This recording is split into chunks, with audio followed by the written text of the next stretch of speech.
नमस्कार दोस्तों। नरेंद्र मोदी के राज में आपका क्या सुरक्षित है? पैसा सुरक्षित है? नरेंद्र मोदी के राज में क्या बेटियां सुरक्षित हैं? नरेंद्र मोदी के राज में क्या उनकी डबल इंजन की सरकार के राज में क्या आपकी लाज धर्म सुरक्षित है? जी हां, ये सारे सवाल हैं। और इन सवालों के बीच में तो क्या अब नरेंद्र मोदी अपनी चहेती माधवी बुरी पुच को बचाने के लिए कौन सी नई रणनीति करेंगे? आज ये सवाल इसलिए खड़ा हो गया है कि उनकी चहेती वो माधवी पुरी जो सेबी की चेयरपर्सन थी और वो सेबी की चेयरपर्सन रहते हुए उन्होंने तमाम तथ्य छिपाए और अडानी से जुड़ी कंपनियों को जो जो लाभ दिए, जिस तरीके से उन्होंने खेल किया, उसको लेके जब भारत की संसद की लोक लेखा समिति ने सवाल पूछने के लिए बुलाया तो नरेंद्र मोदी ने उन्हें जवाब देने के लिए वहां नहीं जाने दिया। नतीजतन जो बड़ा घोटाला सेबी का जो खेल हुआ था वह खेल सामने नहीं आ सका। इतने सब होने के बाद निश्चित रूप से एक बड़ी स्थितियां खड़ी हो जाती हैं। अब हालात लगातार बिगड़ रहे हैं और जब हालात बिगड़ रहे हों तो सवाल तो बनता है। और इसी बीच में वो रिटायर हो गई। नए तुहिन पांडे वो अब सेबी के चेयरमैन बन चुके हैं। ऐसे में एक पत्रकार ने तमाम वो तथ्य निकाल के कि किस तरह से माधवी पुरी बुच ने धोखाधड़ी करके कंपनी को लाभ देते हुए और कैसे बेईमानी करी, क्या क्या खेल किया, इसको लेकर एंटी करप्शन की अदालत में उसने गुहार लगाई। मुंबई की उस अदालत ने इतनी दम दिखाई, और दम इसलिए कह रहा हूं, वैसे तो कोई बात नहीं, ये होना चाहिए था, लेकिन दम इसलिए कह रहा हूं क्योंकि जो शशिकांत एकनाथ बांगर हैं, उन्होंने तब दम दिखाई है जब महाराष्ट्र में भी सरकार भाजपा की है और केंद्र में भी भाजपा की है, मोदी की है। तो साहब, मोदी की एनडीए की जो सरकार है, उस डबल इंजन की सरकार में उन्होंने एफआईआर दर्ज करने का आदेश दे दिया है। और यही नहीं, उन्होंने यह भी आदेश दे दिया है कि अदालत इसमें 1 महीने में रिपोर्ट चाहती है, स्टेटस रिपोर्ट, और इसके अलावा जो कार्रवाई करेंगे, जांच करेंगे, उसकी वो निगरानी भी करेंगे। अब आप समझ सकते हैं, इतना बड़ा आदेश एक स्पेशल जज दे दे तो बहुत हिम्मत का काम है। क्योंकि आज के समय में यदि ये हो जाए तो इससे बड़ी और क्या बात है। अब इसमें जो सबसे बड़ी चीज है कि यदि इसमें गिरफ्तारी होती है, क्योंकि जिन धाराओं में एफआईआर दर्ज की गई है उसमें माधवी पुरी बुच की गिरफ्तारी होनी चाहिए और गिरफ्तारी करके पूछताछ होनी चाहिए। और यदि पूछताछ हुई, पूछताछ में, इंट्रोगेशन में जांच अधिकारी ने यह निकाला कि उनका अडानी कनेक्शन क्या था और अडानी को उन्होंने किस किस तरीके से लाभ दिए, क्योंकि क्रिमिनल की तमाम उसके बैकग्राउंड और उसके आगे पीछे की भी चीजें देखी जाती हैं, जिससे वो सर्कमस्टांसेस, एविडेंसेस सामने है। तो यदि वो आ गए सामने, तब तो साहब मोदी का क्या होगा? क्योंकि अभी तक तो आप कह रहे थे हिंडनबर्ग की रिपोर्ट है, विदेशी मीडिया की रिपोर्ट है, इसकी रिपोर्ट है, हालांकि वो सब तथ्यों पे थी, फैक्ट फाइंडिंग थी उसकी। लेकिन जब आप ये आरोप लगाते थे, अब तो अदालत ने आदेश दिया है और इस अदालत के आदेश पर क्या होगा? तो क्या गौतम अडानी के लिए चिंताजनक स्थितियां हैं? क्योंकि इसी तरीके से अमेरिका में भी उनके खिलाफ केस है और वहां पर भी अदालत का समन जारी है, वापस नहीं हुआ है। मोदी बड़ी कोशिश कर रहे हैं, अमेरिका की हर बात मान रहे हैं, उसके आगे झुके पड़े हैं, लेकिन साहब इस पे कोई बात नहीं मान रही। तो यानी इस आदेश के साथ यह तो साबित हो गया कि जो राहुल गांधी ने कहा था माधवीपुरी बुच, वो पूरी तरीके से इस पूरे गेम की एक बड़ी महत्वपूर्ण कड़ी है और उनके सामने आते तमाम घोटाले सामने आ जाएंगे। और कैसे उन्होंने अडानी को बचाने के लिए हर तरह से रिपोर्ट्स भी दी, सुप्रीम कोर्ट ने भी जो जांच करने का काम सौंपा था उन्हें ही सौंपा था, यानी अडानी के खिलाफ वही जांच कर रहा था जो अडानी का सबसे बड़ा वहां मैनेजर बैठा हुआ। तो ये सारी चीजें कहीं ना कहीं दिक्कत दे रही। भारतीय जनता पार्टी में खलबली मची हुई है कि अब क्या कहेंगे, तो अदालत ने कहा, अब आप सोच ली।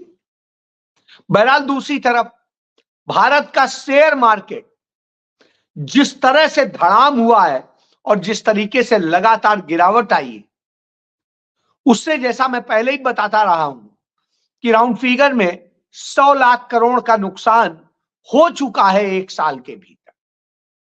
अब तो आधिकारिक आंकड़े हैं कि सिर्फ 5 महीने में 51 लाख करोड़ रुपए, 51 लाख करोड़ रुपए का नुकसान हो चुका है हमारे देश के निवेशकों का।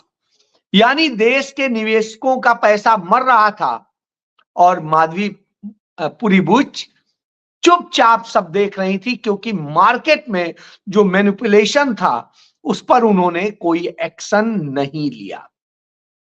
उन्होंने पूरी तरीके से साथ दिया और उनका साथ देने का नतीजा है कि तमाम सारे निवेशकों के पैसे डूबे हैं, लूटे हैं। इसी कारण से वहां के पत्रकार ने यह मुकदमा किया, क्योंकि उनके भी पैसे डूबे। अब तो विक्टिम खुद सामने आने लगे और जब विक्टिम सामने आने लगे हों तो जवाब देना पड़ेगा। यहां एक और बहुत बहुत महत्वपूर्ण बात है, वो ये है कि इधर हमारा रुपया डूब रहा है, उधर हमारी बेटियां सुरक्षित नहीं है। और उसका सबसे बड़ा उदाहरण यह है कि भारतीय जनता पार्टी के मंत्री जो रक्षा राज्य मंत्री हैं खड़से, उनकी बेटी महाराष्ट्र में और उनके साथ में जिस तरीके से छेड़छाड़ हुई और बदतमीजी की हरकतें हुई, उसके बाद वो परेशान हाल में थे।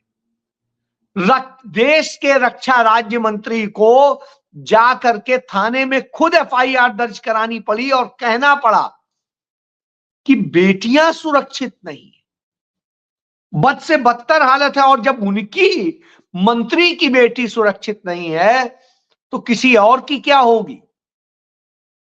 और इस तरह की जब स्थिति सामने आ जाए, निश्चित रूप से चिंताजनक होता है कि यानी ये इस बात का सबूत है कि आज कोई सुरक्षित नहीं है।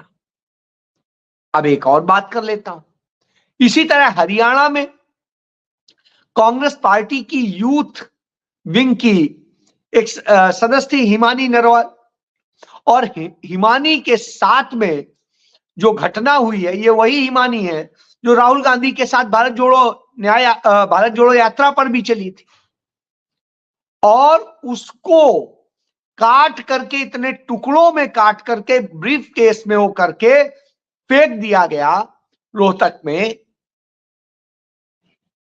तब समझ में आया कि आज बेटियां कितनी असुरक्षित हैं।